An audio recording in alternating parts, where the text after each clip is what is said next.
പുതിയൊരു വീഡിയോയിലേക്ക് എല്ലാവർക്കും സ്വാഗതം. അപ്പോൾ ഈ ആഴ്ചത്തെ ഏറ്റവും പ്രധാനപ്പെട്ട PSCയുടെ തീരുമാനങ്ങളെക്കുറിച്ചും അറിയിപ്പുകളെക്കുറിച്ചുമാണ് നമ്മൾ ഇന്ന് ഈ വീഡിയോയിൽ ചർച്ച ചെയ്യാനായിട്ട് പോകുന്നത്. അപ്പോൾ എന്തായാലും നമുക്ക് നോക്കാം.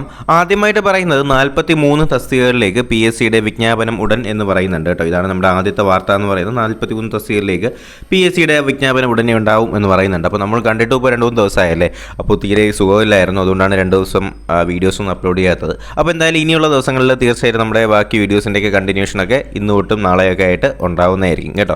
അപ്പോൾ എന്തായാലും നമുക്ക് നോക്കാം ഏതൊക്കെ തസ്തികകളിലേക്കാണ് PSC വിജ്ഞാപനം നടത്താൻ പോകുന്നത് എന്ന് നോക്കാം. പ്രധാന വിജ്ഞാപനങ്ങളെന്ന് പറഞ്ഞു വന്നിട്ടുള്ളത് ജനറൽ സംസ്ഥാന തലത്തിലെ ഇന്ത്യൻ സിസ്റ്റംസ് ഓഫ് മെഡിസിനിലെ മെഡിക്കൽ ഓഫീസർ വകുപ്പ്, അതുപോലെ തന്നെ ആരോഗ്യ വകുപ്പിലേക്കുള്ള ഒക്കുപ്പേഷണൽ തെറാപ്പിസ്റ്റ്, ഭൂഗർഭ വകുപ്പിലേക്കുള്ള മോട്ടോർ മെക്കാനിസ്റ്റ്, സ്റ്റോർ അസിസ്റ്റൻറ്റ്, അതുപോലുള്ള ആന്ത്രോപോളജി സോഷ്യോളജി വകുപ്പിലേക്കുള്ള ഇൻവെസ്റ്റിഗേറ്റർ, നിയമന വകുപ്പിലേക്കുള്ള കമ്പ്യൂട്ടർ അസിസ്റ്റൻറ്റ്, അതുപോലെ സാമൂഹ്യ വകുപ്പിലേക്കുള്ള പാർട്ട് ടൈം ട്രെയിനിങ് ഇൻഡസ്ട്രിയലിസ്റ്റ്, അതുപോലുള്ള ഒരുപാട് തസ്തികകളിലേക്ക് ഇപ്പോൾ ജനറൽ തസ്തികകളിലേക്ക് ഇപ്പോൾ വിളിച്ചിട്ടുണ്ട്. കേരള സെറാമിക് ലിമിറ്റഡ്സ്, അതുപോലെ തന്നെ cashier cum keeper, store keeper, driver cum office assistant, അങ്ങനെ ഒരുപാട് വിളിച്ചിട്ടുണ്ട്. സ്പെഷ്യൽ റിക്രൂട്ട്മെൻ്റ് ആണെങ്കിൽ higher secondary school teacher mathematics, junior machinist, അതുപോലെ തന്നെ boat lascar ST. Special recruitment ആണെങ്കിൽ അതുപോലെ ഫാർമസിസ്റ്റ് ഗ്രേഡ് 2 അങ്ങനെ വിളിച്ചിട്ടുണ്ട്.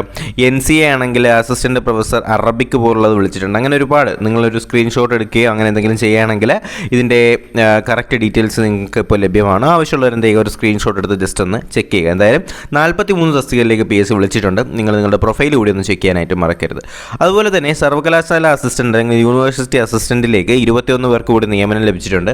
അങ്ങനെ ആകെ മൊത്തം 540 പേർക്കാണ് നിലവിൽ ഇപ്പോൾ യൂണിവേഴ്സിറ്റി അസിസ്റ്റൻറ്റിലേക്ക് നിയമനം ലഭിച്ചിട്ടുള്ളത്. അപ്പോൾ നമുക്ക് നോക്കാം. യൂണിവേഴ്സിറ്റി അസിസ്റ്റൻറ്റ് റാങ്ക് ലിസ്റ്റിലേക്ക് 21 പേർക്ക് കൂടി നിയമനം കാലിക്കറ്റ് കുസാറ്റ്, അതുപോലെ KTU, അതുപോലെ കേരള സർവകലാശാലയിലേക്ക് 15 പുതിയ ഒഴിവുകളിലേക്കും 6 NJD ഒഴിവുകളിലേക്കുമാണ് നിയമനം നടന്നിട്ടുള്ളത്. ഇതോടുകൂടി ആകെ നിയമന ശുപാർശ 540 ആയിട്ടുണ്ട് എന്ന് പറയുന്നുണ്ട്. പുതിയ നിയമന വിവരങ്ങൾ ഓപ്പൺ മെറിറ്റിൽ 419 പേര്, ഈഴവയിലേക്ക് 420 പേര്, അങ്ങനെ അതിൻ്റെ ഒരു കണക്കൂടി കൊടുത്തിട്ടുണ്ട്. എന്തായാലും ആകെ മൊത്തം യൂണിവേഴ്സിറ്റി അസിസ്റ്റൻറ്റിലേക്ക് 21 പേര് കൂടി ചേർത്തുകൊണ്ട് 541 പേർക്കാണ് ഇപ്പോൾ നിയമനം ലഭിക്കുന്നത്. ഓക്കെ, അതുപോലെ തന്നെ നമ്മൾ അറിഞ്ഞതാണ് LPSCയുടെ റാങ്ക് ലിസ്റ്റ് വന്നിട്ടുണ്ടായിരുന്നു. അതിനകത്ത് ഏകദേശം 11,602 പേർക്കാണ് നമ്മുടെ റാങ്ക് ലിസ്റ്റിനകത്ത് ഉൾപ്പെട്ടിട്ടുള്ളത് അല്ലേ. അപ്പോൾ മൊത്തത്തിലുള്ള ഒഴിവുകളെന്ന് പറയുന്നത് 1817 ഒഴിവുകളാണ് നിലവിലുള്ളത്. അപ്പോൾ അതിലേക്ക് 11,602 പേരുടെ റാങ്ക് ലിസ്റ്റാണ് നിലവിലിപ്പോൾ വന്നിട്ടുള്ളത്. അപ്പോൾ ഓരോ ജില്ലകളായിട്ട് നമ്മൾ നോക്കുകയാണെങ്കിൽ തിരുവനന്തപുരത്തെ മെയിൻ ലിസ്റ്റിനകത്ത് ഉൾപ്പെടുത്തിയിട്ടുള്ളത് 425 പേരാണ്. സപ്ലിമെൻ്ററിക്കകത്ത് 360 പേര്, ഭിന്നശേഷിക്കകത്ത് 11 പേര്, ആകെ മൊത്തം 796 പേരാണ് തിരുവനന്തപുരത്തുള്ളത്. കൊല്ലത്താണെങ്കിൽ അതേപോലെ തന്നെ 982 പേരാണ് കൊല്ലത്തുള്ളത്.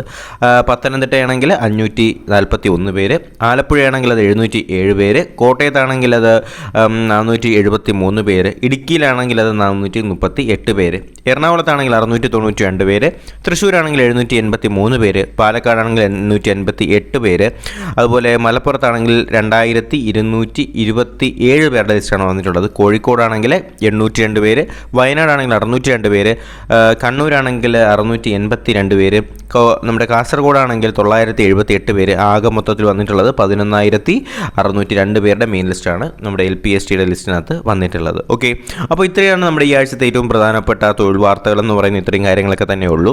അതുപോലെ തന്നെ നമ്മുടെ +2 ലെവലിൻ്റെ കൺഫർമേഷൻ കൊടുക്കേണ്ട ലാസ്റ്റ് ഡേറ്റുകളായിട്ടുണ്ട്. അത് കൊടുക്കേണ്ടവർ അത് ചെയ്യുക. അതുപോലെ തന്നെ നമ്മൾ വാർത്തയിൽ കണ്ടതാണല്ലോ നമ്മുടെ പിൻവാതിൽ നിയമനം, നമ്മുടെ മത്സ്യഫെഡിലേക്കൊക്കെ എത്ര പേരെയാണ് കയറ്റുന്നതെന്ന് നമ്മൾ കണ്ടതാണ്. അതുപോലെ ബിവറേജസ് കോർപ്പറേഷൻ, നമ്മളൊരു കാര്യം പറയുമ്പോഴേക്കും അതിനെ പോസിറ്റീവ് സൈഡ് മാത്രം പറഞ്ഞിട്ട് കാര്യമില്ല. അപ്പോൾ നമ്മൾ ഈ ബാക്കി നടക്കുന്ന കാര്യങ്ങളും കൂടി നമ്മൾ ചർച്ച ചെയ്ത് നമ്മൾ അറിഞ്ഞ് തന്നെ മുന്നോട്ട് പോയേ പറ്റത്തുള്ളൂ. അതുകൊണ്ടാണ് അങ്ങനെ ഒരു പോസ്റ്റ് നമ്മുടെ കമ്മ്യൂണിറ്റി ടാബിൽ ഇട്ടിട്ടുണ്ടായിരുന്നത്. അതിൻ്റെ പേരിലും അത് ഡിലീറ്റ് ചെയ്യാനൊക്കെ പറഞ്ഞിട്ട് ഒരുപാട് കാര്യങ്ങൾ വന്നിട്ടുണ്ടായിരുന്നു. ഞാനത് പക്ഷേ അതൊന്നും മൈൻഡ് ചെയ്യുന്നില്ല. കാര്യം നമ്മുടെ ജോലി എന്ന് പറയുന്നത് ക്ലാസ് എടുക്കുക, അതുപോലെ കാര്യങ്ങൾ അറിയിച്ച് തരിക എന്നുള്ളത് മാത്രമാണ്. ക്ലാസ് എടുത്തുകൊണ്ട് മാത്രം എൻ്റെ ഈ ഒരു നിങ്ങളിലേക്കുള്ള ഈ ഒരു കടമ ഒതുങ്ങുന്നു എന്ന് വിശ്വസിക്കുന്ന ഒരു വ്യക്തിയല്ല ഞാൻ. എന്തായാലും ഇനിയുള്ള ദിവസങ്ങളിലും നമ്മുടെ എന്തെങ്കിലും അതേപോലെ അറിയിപ്പുകളും കാര്യങ്ങളൊക്കെ അറിയുകയാണെങ്കിൽ തീർച്ചയായും നിങ്ങൾ അറിയിക്കുന്നതായിരിക്കും. അപ്പോൾ അപ്ഡേഷൻസ് ലഭിക്കുന്നതിനായിട്ട് എന്ത് ചെയ്യുക, ചാനൽ സബ്സ്ക്രൈബ് ചെയ്യുക, ബെൽ ബട്ടൺ കൂടി എനേബിൾ ചെയ്തുകൊണ്ട് വീഡിയോസ് വരുന്നുണ്ടെന്നുള്ള കാര്യത്തിൽ ഉറപ്പ് വരുത്തുക. അപ്പോൾ എന്തായാലും പുതിയൊരു വീഡിയോയും ക്ലാസ്സും ഒക്കെ ആയിട്ട് ഉടനെ തന്നെ കാണാം. അതുവരേക്കും എല്ലാവർക്കും bye, good bye, take care.